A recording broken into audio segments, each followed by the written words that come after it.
现在大家看到的是位于美国弗吉尼亚州的一座藏传佛教的寺庙。今天的话说宗教节目就和大家来说一说藏传佛教。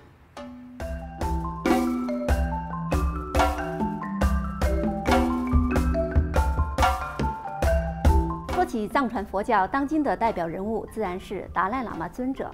不过，虽然是藏传佛教的领袖，长期以来，尊者却强调，宗教信仰者要相互尊重，相互学习其他教派的利他教义，对所有的宗教都要一视同仁。尊者更是把推动宗教间的和谐关系作为他的3大人生使命之一。前不久，我们自由亚洲电台的记者有幸在达兰萨拉采访了尊者，他阐述了他当前致力推动的3大工作，也重申了对达赖喇嘛转世制度的想法。采访中，尊者还谈到佛教的科学性。不过，尊者首先提及的是佛教对于当今中国社会能够起到的积极作用。Today, around 400 millions Buddhist population there. So I feel there is real potential. Socialism and Buddhist compassion for thinking, and some of my friends say Buddhist economy, right? More equal distribution.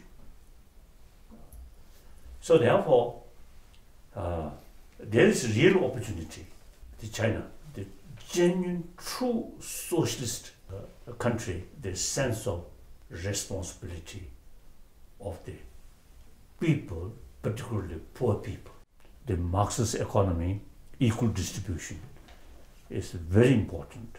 For that, is the moral principle very relevant. So therefore, and then also you see China. I think Ngai Go love on some country. It is very important. Buddhist tradition can go very well because traditionally China is Buddhist country. Now look in China, there's so many Buddhist temples there. As Xi Jinping wants to express, Buddhism is part of Chinese culture, important part of Chinese culture. So therefore, the Ngai Go and Buddhist faith can go together. Now China needs another cultural revolution. The previous cultural revolution mainly carried by anger and class struggle or hatred. Now, cultural revolution mainly, you see, carried by compassion and some kind of effective movement, promotion of human love under the leadership of Communist Party. That, firstly, among the Communist Party members, inner value there become more honest, more truthful, less corruption. The Xi Jinping faced a lot of work compared to corruption. So just with order or arrest, not much effect. Long run, must change here. So you see, compassion, sense of concern of others' well-being. Then there is no room corruption, no room bully or cheating.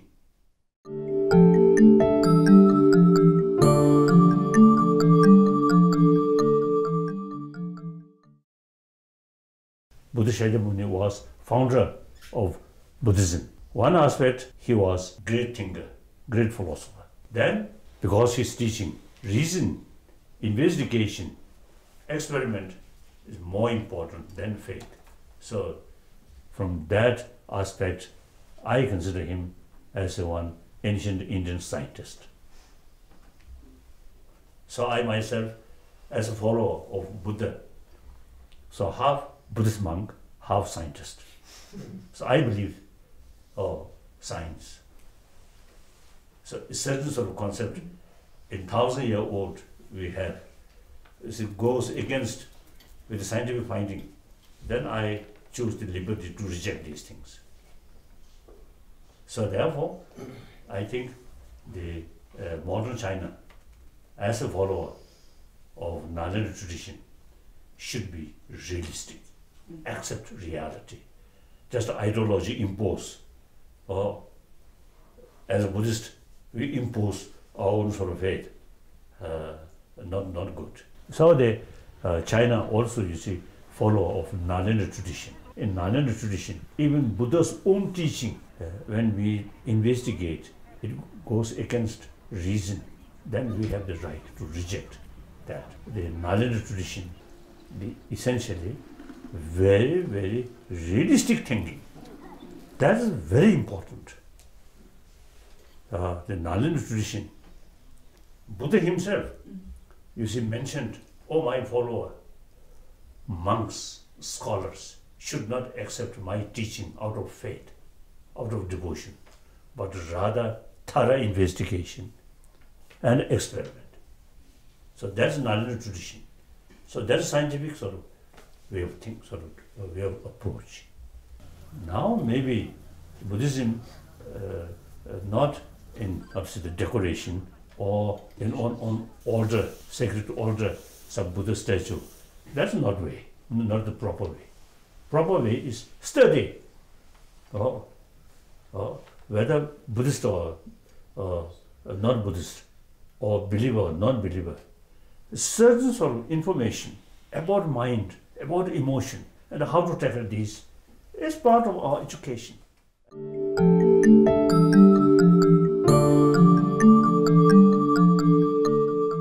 达赖喇嘛尊者在接受国际媒体采访时多次提到，西藏达赖喇嘛的转世制度可以随着他本人结束。在接受自由亚洲电台的专访时，尊者表示，在对待达赖喇嘛转世制度的问题上，中国政府显示出太多的焦虑。Since as early as '69, one of my official statements, I made clear the very institution of Dalai Lama should continue or not up to Tibetan people. My own concern is with this body, I should be more useful or serving people, serving Buddhism. I think fortunate or unfortunate, Chinese government have more serious concern about Dalai Lama institution rather than me.